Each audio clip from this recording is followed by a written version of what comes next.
کہ اگر تمہیں کوئی کانٹا بھی چبھ جائے یا تمہارا ہاتھ کٹ جائے تو تم دن بھر روتی چیختی چلاتی رہو گی اور جب تمہیں جہنم میں لٹکایا جائے گا۔ میرے عزیز ماں اور بہنوں، آج میں اپنی ان مسلمان بہنوں سے مخاطب ہوں جو دوپٹہ تو پہنتی ہیں مگر ایسا کہ جس سے سر کے بال نظر آتے ہیں، اتنا پتلا دوپٹہ پہنتی ہیں، جو لباس تو پہنتی ہیں مگر ایسا لباس پہنتی ہیں کہ لباس پہننے کے باوجود وہ عریانہ نظر آتی ہیں، اور جو میری مسلمان بہنیں جینز پہنتی ہیں، آج وہ کان کھول کر میری طرف توجہ دے کر ذرا دھیان سے سنیں۔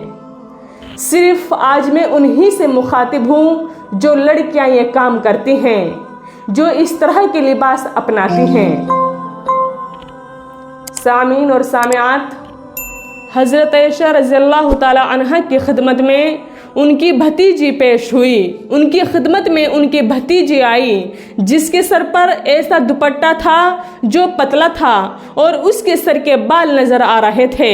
حضرت عائشہ نے جب ان کو دیکھا تو اس کا دوپٹہ چھین لیا اور کہا، ایسا دوپٹہ نہیں اوڑھو جس سے تمہارے سر کے بال نظر آ رہے ہیں، یہ دوپٹہ اوڑھنا جائز نہیں ہے۔ حضرت عائشہ نے ان کو اپنا موٹا دوپٹہ اڑا کر کہا، آپ صلی اللہ علیہ وسلم نے فرمایا، جو عورتیں اتنا باریک دوپٹہ اوڑھتی ہیں، اتنا باریک لباس پہنتی ہیں کہ ان کے سر کے بال بھی نظر آتے ہیں اور لباس ہونے کے باوجود وہ ننگی نظر آتی ہیں اور یا نہ نظر آتی ہیں، تو ان پر اللہ تعالیٰ کی لعنت ہے اور ان پر اللہ کے فرشتوں کی لعنت بھی برستی رہتی ہے۔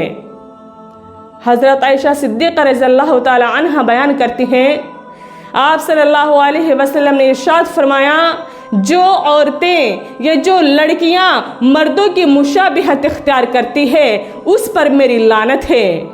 مردوں کی مشابہت سے مطلب یہ ہے کہ جو لباس مرد پہنتے ہیں، یعنی جینز پینٹ وغیرہ جو وہ پہنتے ہیں اور پھر لڑکی بھی ایسا پہناوا پہنتی ہیں، تو ان پر اللہ کی لعنت ہے، اس کے فرشتوں کی لعنت ہے، اور جس پر اللہ کی لعنت پڑ گئی اس کو اللہ کی رحمت سے بھی دوری ہو جاتی ہے۔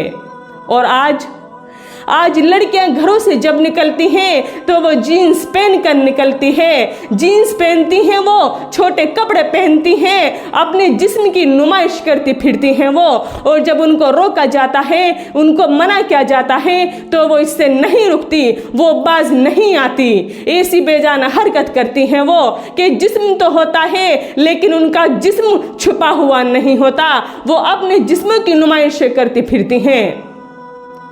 میری عزیز ماں اور بہنوں، میں تم سے پوچھتی ہوں، ذرا مجھے یہ تو بتاؤ کہ اگر تمہیں کوئی کانٹا بھی چبھ جائے یا تمہارا ہاتھ کٹ جائے تو تم دن بھر روتی چیختی چلاتی رہو گی، اور جب تمہیں جہنم میں لٹکایا جائے گا وہاں تمہیں کوئی بچانے کے لیے نہیں آئے گا، کوئی باپ، کوئی بھائی، کوئی شوہر، تو وہاں پر کیا ہوگا؟ جب تم ذرا سی تکلیف بھی برداشت نہیں کر سکتی تو وہ جہنم کے دہکتے ہوئے شعلوں میں جب تمہیں ڈالا جائے گا، اس کے خوفناک بچھو کا عذاب اپنے جسم پر تم کس طرح برداشت کرو گی؟ تم بہت کمزور ہو، ذرا سنو اور کان کھول کر سنو، تمہیں اس لیے پیدا نہیں کیا گیا کہ تم چھوٹے کپڑے پہن کر پھرو، تمہیں اللہ نے اس لیے پیدا نہیں کیا کہ تم جینز پہن کر پھرو، تمہیں اللہ نے اس لیے پیدا نہیں کیا کہ تم اپنے جسموں کی نمائش کرتی ہوئی پھرو، بلکہ تمہیں تو امت محمدیہ بنایا، وہ امت بنایا جس کو خیر امت کہا گیا، اور اگر یہ کام کوئی غیر مسلم کرے تو کوئی تعجب کی بات نہیں، لیکن تم تو امت محمدیہ ہو کر ایسا کام کر رہی ہو، لعنت ہے تم پر اللہ کی اور اس کے فرشتوں کی۔ سامعین اور سامعات، آؤ اس دور میں چلتے ہیں کہ آپ صلی اللہ علیہ وسلم کے صاحبزادی حضرت فاطمہ رضی اللہ تعالی عنہا کیسے اپنی زندگی بسر کرتی ہیں۔ آؤ چلو اس دور میں چلیں، دیکھو تو صحیح تمہارے پاس کتنا قیمتی لباس ہے، ایک سے ایک لباس تمہارے پاس موجود ہے، اور تم اس کے ہونے کے باوجود بھی عریانہ نظر آتی ہو، اپنے جسموں کی نمائش کر رہی ہو، तुम्हारे पास एक से एक कीमती दुपट्टे हैं, लेकिन फिर भी तुम नंगे सर नजर आती हो, अपने बालों की नुमाइश कर रही हो। अल्लाह के अजाब से डरो। कितनी सख्त वाइदे हैं जो नंगे सर गैर महरम के सामने फिरती हैं।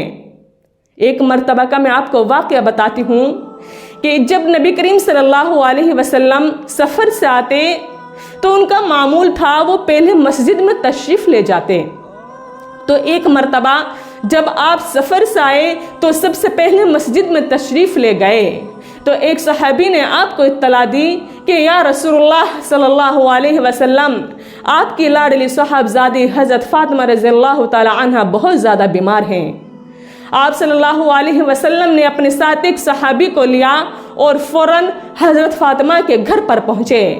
जैसे ही दरवाजे पर पहुँचे तो दस्तक दी, अंदर से आवाज़ आई, ए बाबा जान, आप अकेले हैं या फिर आपके साथ कोई और भी है? आप सल्लल्लाहु अलैहि वसल्लम ने कहा, मेरे साथ मेरा सहाबी है।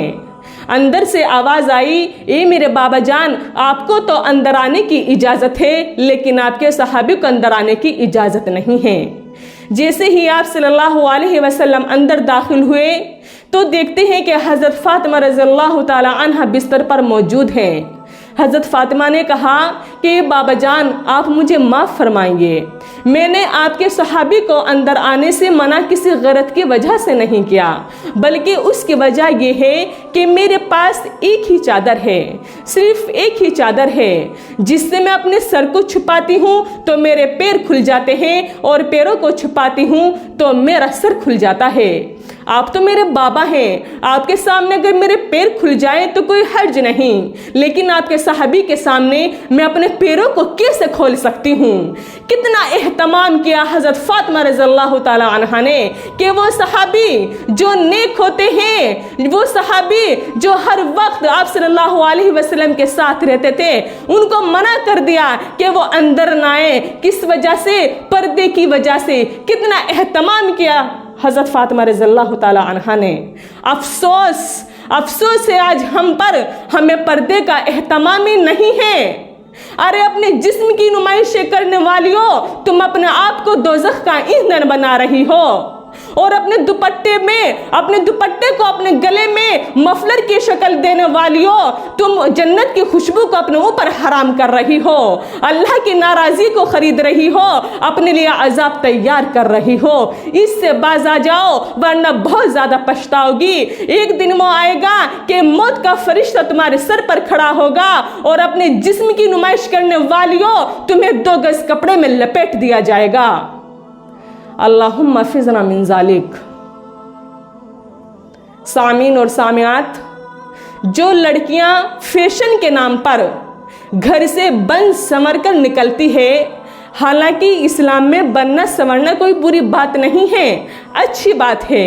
अच्छा रहना, अच्छा पहनना, अच्छा लिबास ओढ़ना, ये सब क्या है? अच्छी बात है। लेकिन जो लड़कियां इस नीयत से, गंदी नीयत से, बुरी नीयत से घर से बन संवर कर निकलती हैं फैशन के नाम पर कि जो भी लड़के हमें देखेंगे हमारे फरेब में मुब्तला हो जाएंगे, वो क्या कर रही हैं? वो गैर महरम को देखने की दावत दे रही है, वो अपनी तरफ उनको माइल कर रही हैं, तो उस पर अल्लाह की लानत है। आप सल्लल्लाहु अलैहि वसल्लम इरशाद फरमाते हैं कि शब मेराज में मैंने जहन्नुम में बहुत से लड़के और लड़कियों को देखा। उनको ये अजाब हो रहा था कि उनकी खालों को लोहे की कैंचियों से काटा जा रहा था और वो चीख पुकार कर रहे थे। मैंने उनकी चीख पुकार की, रोने की आवाज़ सुनने के बाद जिब्रील अमीन से पूछा कि इनके साथ ये क्यों हो रहा है, ये कौन लोग हैं? हज़रत जिब्रील ने कहा, ए मोहम्मद, ये आपके वो उम्मती हैं, ये आपके उम्मत के वो लोग हैं जो एक दूसरे को देखने की दावत देते थे। जब वो घर से निकला करते तो इस नीयत से निकलते कि जो भी मुझे देखेगा मेरे जाल में फंस जाएगा, वो लड़का हो या वो लड़की हो, इसलिए इनको ये अजाब दिया जा रहा है, इनकी खालों को कैंचियों से काटा जा रहा है। जो बन संवर कर इस नीयत से निकलते हैं कि जब मुझे देखेंगे मैं खूबसूरत लगूंगी या मैं लगूंगी लगूंगा तो कहेंगे वाह कितना खूबसूरत है, ये कितनी खूबसूरत है। तो उनको ये अजाब दिया जा रहा है, वो एक दूसरे को गुनाह की दावत देते हैं, इसलिए इनको ये अजाब हो रहा है। तो आज मेरी उनसे गुजारिश है, उन बहनों से मैं गुजारिश करती हूँ जो जीन्स टी शर्ट छोटे कपड़े पहनकर घरों से निकलती हैं, नंगे सर बिना दुपट्टे के अपने घरों से निकलती हैं, वो इस बात का एहतमाम करे, अल्लाह के अजाब को याद करे कि आखिरत में उसको बहुत सख्त अजाब होगा। वो इन चीज़ों से बचे, ऐसे लिबास से बचे जो पहनने के बावजूद भी इंसान औरियाना नजर आता है। ऐसे लिबास से परहेज करे, ऐसा लिबास पहने जिसमें बेपर्दगी ना हो, बेपर्दा वाला लिबास हरगिज ना पहने, छोटे कपड़े हरगिज ना पहने। और ये जो जीन्स होती है इसको तो मर्दों तक को भी पहनने की इजाजत नहीं है, फिर औरतों को कहां से इजाजत मिलेगी? ये तो हमारा लिबास है ही नहीं जो आज हमने इसको इख्तियार कर लिया है। तो ऐसे लिबास से परहेज करें। वमा अलैना इल्लल बलाग।